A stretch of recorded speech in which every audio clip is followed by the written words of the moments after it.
What's up, my people?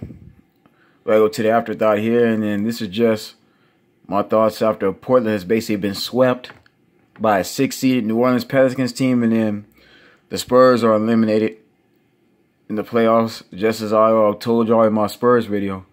Before I get to Portland, I'm just going to just touch up on the Spurs real quick. I think this is definitely it for Greg Popovich. And basically, my condolences to the Popovich family before I continue. He just lost his wife during the progress of the first round. I think game 2, she passed away. And before I continue, man, for those idiots out there who's going to come on the video saying it was a sacrifice, all I got to say is, what makes you think, why would Popovich sacrifice the woman he's loved for however long? The woman he's been married to for over like 30-something years. Why would he sacrifice the mother of his kids just so he could get like success? Come on now. Y'all need to basically focus on something else with your life. Y'all need to go outside and read a book. Y'all need to go get some fresh air, go take a walk. Y'all spending too much time on the internet if you think that was a sacrifice. But continuing on. So anyways, yeah, so Greg Popovich is basically, this is the first playoff series that Greg Popovich has actually missed in his entire career with the Spurs, basically being on the sidelines coaching them. Since I've been watching San Antonio, since I was a child, I've never seen Greg Popovich miss a series. So if I'm Greg Popovich, and this is why I refer back to my video, I think it's just time for him to retire, just take a break from basketball entirely. At least a year or two off. If you're Greg Popovich, you need to be with your family. Because there's other things to life than just basketball. Don't get me wrong, he's definitely a Hall of Famer. He's gave San Antonio some great, over 20-some years of playoff contention. So Greg Popovich has been coaching this team. They've never had a bad season at all. Okay, they've never once been under 500. They never once really not made the playoffs. Like I told you, man, they've always had a decent amount of roster. They won 5 championships, losing only 1. With Greg Popovich, they're 5-1. So, I mean, yeah, but unfortunately, things like that happen. But yeah, I knew San Antonio wasn't going to beat Golden State anyway. And I even told y'all they was going to win at least one game just to prove that they could win even when Greg Pop is not there. But other than that, man, like I said, the San Antonio Spurs team, it's time for them to basically, it's time to start basically pulling the plug. Gasol, you got to get him out of there. Tony Parker and Ginobili, they have had a long enough career. And yeah, they have the longest consecutive playoff appearances as a duo, but it's time to go. That era is over. And even then, Danny Green, you gotta remove him. He's no longer a factor for you. Now Javis Murray, I would keep him. I would keep Rudy Gay because he's on a contract for 1 more year. LaMarcus is still on a contract at least for 1 more season, or at least 2 more seasons of that. But yeah, and then Patty Mills I'll keep, but everybody else got to go. And I'll keep B-Trends. I'll keep the younger guys there. The Spurs only got 3 or 4 younger guys. And that's including Chris Paul's little brother, Brandon. And that's assuming they're actually related or not. I got to research that. Yo, shouts out to who could confirm if Brandon Paul is the relative of Chris Paul. Because if he truly is either a cousin or a brother to Chris Paul, then that's somebody who the Spurs can invest in, possibly being the starting point guard next season. I know they haven't been giving him no playing time, but only time will tell if they even decide to go after a point guard. And as far as Kawhi Leonard concerned, I think Kawhi Leonard might be gone by this summer. By the time July hits, Kawhi Leonard might be out the building. He may resign. The only way I see Kawhi Leonard resign is if LeBron James decides to come over there when he's a free agent. And even then, man, I don't see LeBron even leaving Cleveland. Yeah, I know the Cavaliers have been struggling, but look how LeBron was able to come back in Game 5. Look how LeBron was able to force a 2-2 and basically go back up 3-2 in the series. LeBron basically has the advantage now because he's so clutch. If I'm LeBron, I would give Rodney Hood, George Hill, Jordan Clarkson, and Larry Nance another chance. I wouldn't leave right away like that and go to an even tougher conference where he's still not guaranteed to go to a championship. But who knows, man? We'll see. But anyways, yeah, that's the only way I can see Kawhi Leonard going. If not, then Kawhi Leonard is going to be leaving. I know there's a number of teams going to pursue Kawhi Leonard, and the Spurs still have him on the contract. So knowing San Antonio, they're going to want to trade for Kawhi. And I know my Clippers could at least exchange DeAndre Jordan in a first-round draft pick, where I'm sure the Spurs can take in exchange for Kawhi. And then you got the Lakers, who's going to try to make a run for him. And then you got the Milwaukee Bucks might make a run. There's a number of teams. So that's just it for the Spurs, you know. And then if I'm Greg Popovich, I would retire from the coaching position and just go into management. I said, just be like that Tom Coughlin, like what Tom Coughlin did with the Giants. You know what I'm saying? He left the Giants, went to the Jaguars, and became a president of their operations. I can see Pop doing that down the line, to where he's under less stress.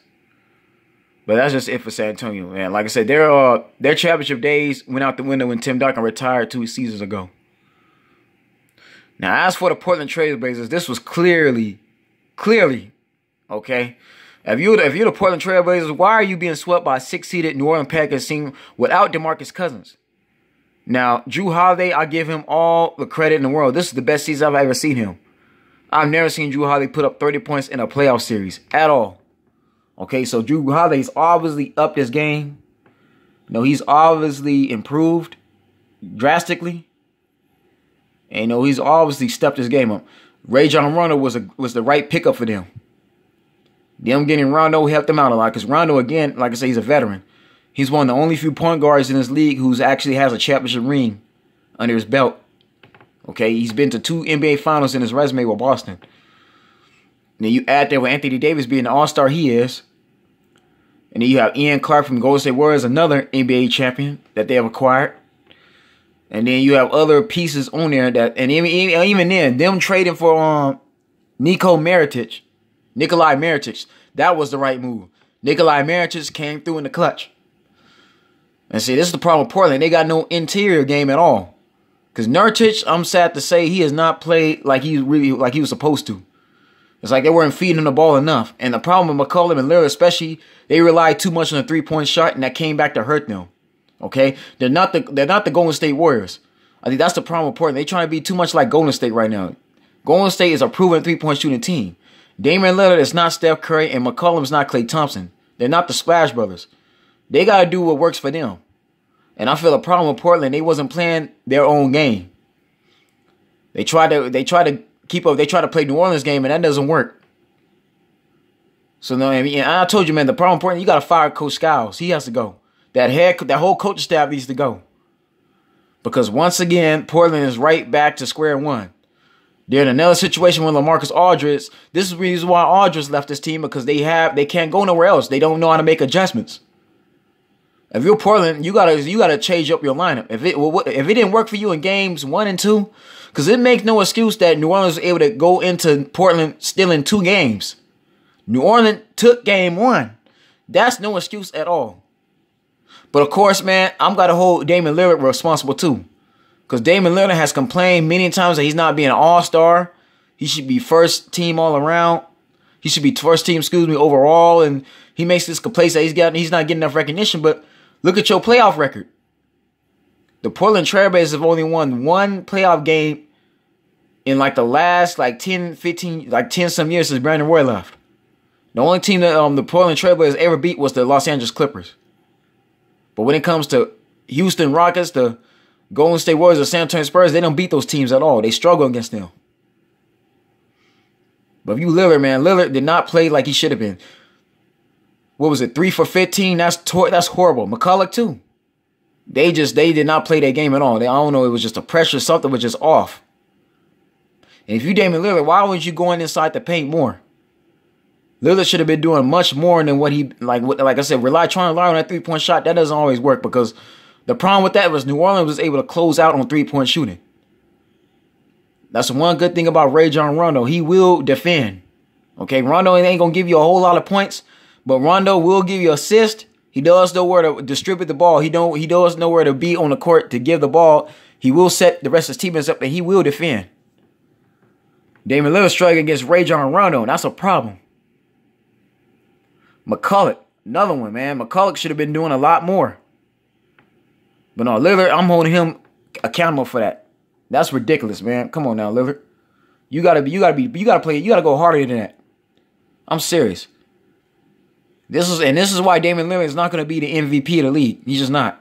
Yeah, he's an MVP type player, but he'll never become an MVP candidate because of these performances. This is what hurt James Harden in the last 3 years.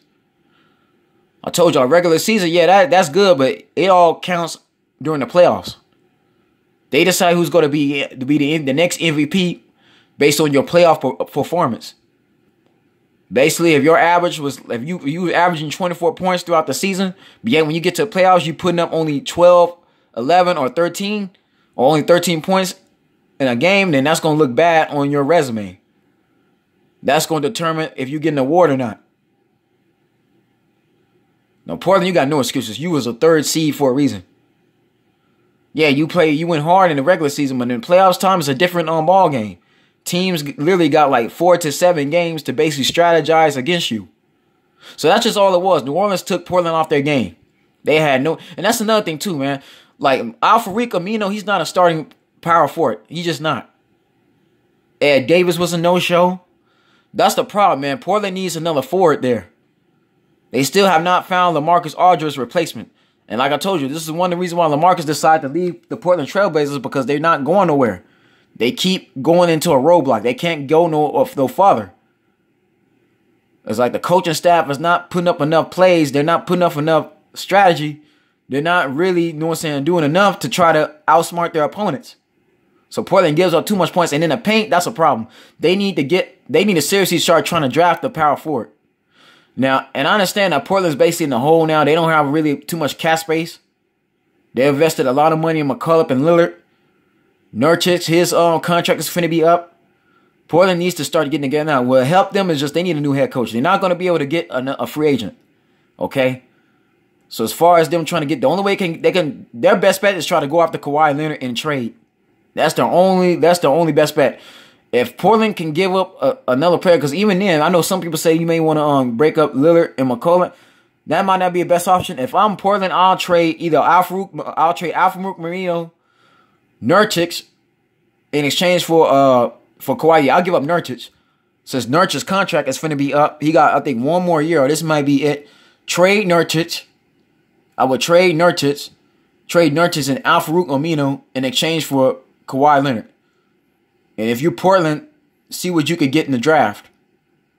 Draft you another forward, or draft you a center. Because to me, that's even the Nurkic is just not. Maybe Nurkic, this is maybe just the wrong team for him. Yeah, I understand. I mean, Al-Farouq Amino was consistent. He's just not giving you enough points. Even Harkless is not a starting small forward at all. I don't know why Scouts made him. That's the problem. They need a small forward. They need a small forward and a power forward. Because Harkless and Al-Farouq Amino, they're better off your bench. They're not starting players like that at all. Those are not guys that's going to give you 21 to 27 something points, along with the rebounding and the defense and the steals. They're not going to do that at all. And what Lillard and McCullough need to do, man, they need to stop trying to rely too much on that 3-point shot and start doing something else. They were way too predictable.